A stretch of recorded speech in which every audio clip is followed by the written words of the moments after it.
Celebrity Rehab. Today was a one-on-one therapy day with my male psychologist.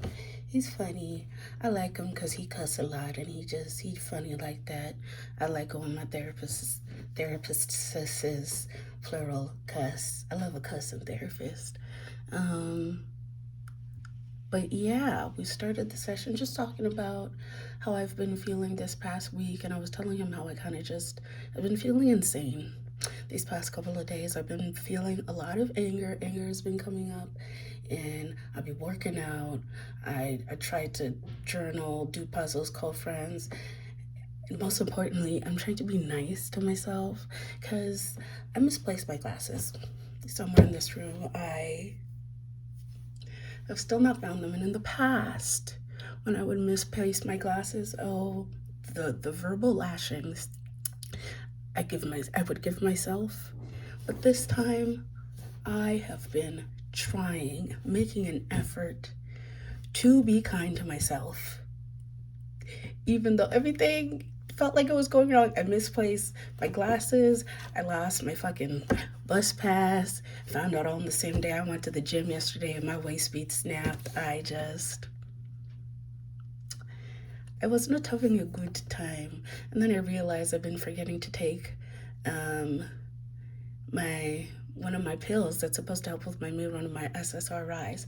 And it was helping. Like, I felt the difference, but I've forgotten to take it for like 4 days now. And so that's another thing that I forgot. And I was just like, gee, sweetheart, I'm getting sick of you. I'm trying, but you're making it really hard. I haven't called myself a stupid bitch or anything, so that's a win. Just consciously making an effort to be nicer to myself. And so I was just telling him about that and just how I've been crying a lot more. For people that know me, they'd be like, what? You already cry a lot. No, like, I've been crying. Like, I don't need to put on a movie or music or hear anything. I just be bursting into tears sometimes. And when I was telling that, he was like, can I say something? And I don't want you to hate me for saying it. So now I'm like, say it. And he's like, this is all really good. I think that your emotional light is finally on. It's like you turned a switch on and now you're allowing yourself to just feel your emotions as you go. So I think this is a good thing, even though it doesn't feel good for you. I'm really happy this is happening. And he's not wrong. I feel like in the past I have tried my hardest, my very hardest, to suppress my emotions when they come up. And that's why when I finally do let them out, it's because they've just exploded, or it's just overflow. Like, I can't hold it down anymore. So I'll just let the emotion out now. But I feel like since the first week of Celebrity Rehab and all of this trauma that I've had to talk about, emotions I've been processing, it just flipped a switch on for emotions to be like, hey, she's feeling you now. And they've just all been piling out all at once. And it kind of feels overbearing. Not gonna lie, it's been a lot. But yeah, he was really happy to hear that. He's a funny dude. And so today we did art therapy, or ART therapy, which I thought, we were gonna do some drawing, painting. No, that's not art therapy. Art therapy, not art therapy. So what art therapy is, I'm gonna try to explain it, but I don't too much understand it myself. So it is a creative process. The process that we did today was like picking a memory, not one that's too intense, because he was like, we can go off of a memory that you just feel like is, down here, or we can go to your trauma timeline. But he said, I'm gonna be honest, you have some bangers on there. And I cackled. He said, you didn't give us any low-hanging fruit. All of yours are like 9s and 10s. So I don't know if you want to start there, because you got some bangers in your timeline. I said, not bangers. I have never heard my trauma described as bangers. And so that it gave me a good key. Okay. And so I didn't choose a memory that was from my trauma timeline. I chose a different one that is not as intense. It was intense when it happened, but I feel like I'm getting to a place where I have processed it enough already before this that I've been able to like talk about it. It's not like most of the shit that I've been through where I'm like, well, never gonna talk about this again, bye. And so what we do in art therapy is like you see the memory back as like a movie, but at the same time that you're doing it, you hold these buzzy thingies in your left and right arm, and they kind of like zin, zin, zin, zin, and your eyes are supposed to follow the buzzing in the thingy, so they go like while you're thinking of the memory, and that's supposed to help you like access and process the memory better when it's working, because your brain is basically working overtime with the buzzing in your hands and the moving your eyes, and so there's nothing to like, I guess, hide that memory, because it's your brain is not working to hide it. Your brain is working to like move your eyes and like feel the buzzing in your hands. And so the memory I chose was one. Trigger warning. I don't know if I need to put a trigger warning. It's not. I beat the fuck up out of my older sister once a couple of years ago. It was a pretty traumatic situation. Her and my mom were like in a heated discussion, and my mom called me in to moderate their argument. I don't know why the fuck she thought that would be a good idea. I didn't want to do it, but I was forced to be there. And so while I'm there, they're just yelling back and forth at each other. And I'm like, y'all are making everybody uncomfortable here.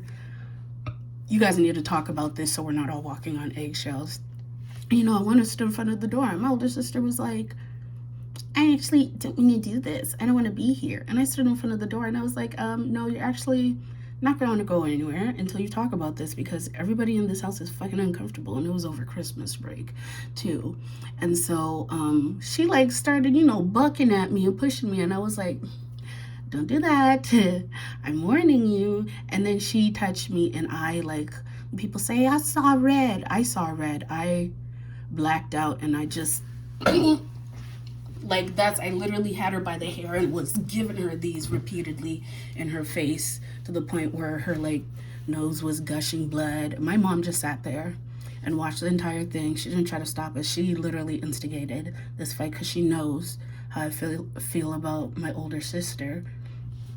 And then my younger sister had to run in the room and like separate us. And after like we had been separated, and I like saw her face and she was bleeding and screaming and crying, I like felt so bad. And I'd like try to get her like a cold cloth to wipe her face, and I was apologizing, but she was just screaming about how I was trying to kill her and nobody protects her. And so she called the police on me, and she's like telling the police that my sister tried to kill me. Mind you, we live in Beaumont, so like 5 police cars, a fucking fire truck, and 2 ambulances pull up to the house at like 2 a.m. in the morning, and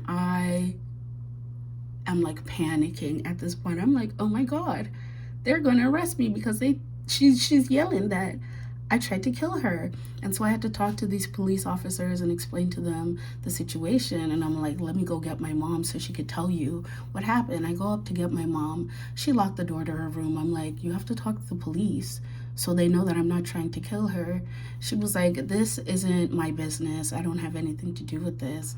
And basically, after I had a panic attack in front of the police, they were like, we can tell that you're like not a violent person and you weren't trying to like hurt her. So they were just like, one of you has to leave the house for the night. And I was like, I will go because she has children and I hurt her. I can recognize that. And so I ended up leaving. And this was like 2-3 days before I started like college, so it was just very stressful.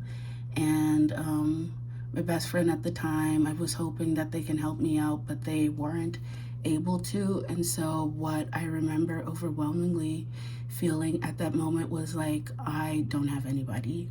There is nobody that loves me. There is nobody that I can count on. There is nobody that's going to help me. And it was a really traumatic time because every time I had reached out to somebody to help me, they ended up doing me dirty. Like, I had moved 7 times, five or 7 times in a week. There was a point where I had to move with an Uber. Like, I had to put my mattress on an Uber to move. And it was just a really dark time in my life, but compared to all of the other shit that I've been through, not that bad. And so as you're like processing the memory the second time that you do it, between every like processing, it's like, okay, pretend that you're watching it on a DVD and you press pause, and then let's see how you feel in your body. Are you feeling any tension anywhere? If you are, let's breathe it out. Let's do an exercise, and then let's put the DVD back in and press play. And now this time you're gonna you're gonna try and rewrite the parts that you wish were different. And then, you know, you're doing the eye movements and the buzzy shit is going on while you're doing this. And then you press pause. How do you feel? And then go back in. And this time we're gonna make it like super ridiculous. Like, if everything could be like peachy keen and you could change the situation in any way, how would you imagine it? And that's kind of how the processing went. And by the end of it, I just felt like, first of all, I didn't realize how much shame and guilt I had carried from that situation, because I am not a violent person. I don't like being violent towards people. I don't like putting my hands on people. And so just thinking about that and how I reacted in that situation, even though that bitch deserved it, made me cry, because I don't like being pushed to the point of violence. But in that moment, I let my anger carry me and I hurt somebody, regardless of whether they deserved it or not. It did not feel good to me. It didn't feel good then after I like snapped out of it, and it didn't feel good now remembering how if my sister didn't jump in, I don't know, I maybe would have killed her. I might have killed her.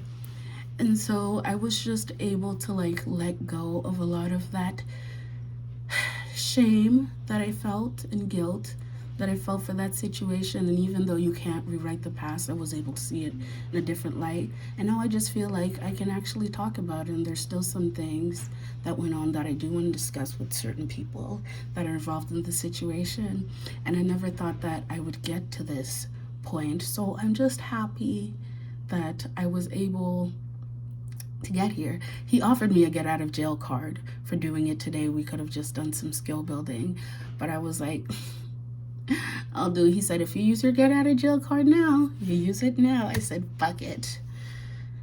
I'll do the damn work. And then after all of that processing, he asked, okay, like, let's pretend we're going shopping somewhere at like Home Goods or Walmart. And you know how they have those like sayings that are like just corny, but they're like feel-good sayings. And he was like, imagine you're shopping for one after processing the situation. What would yours say? I said, fuck it, we ball. That's how I feel about it now. Fuck it, we ball.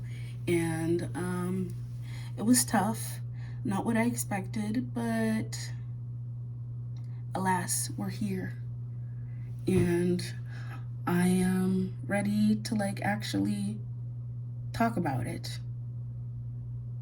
So that was Celebrity Rehab today, and art therapy. Not at all what I thought it was.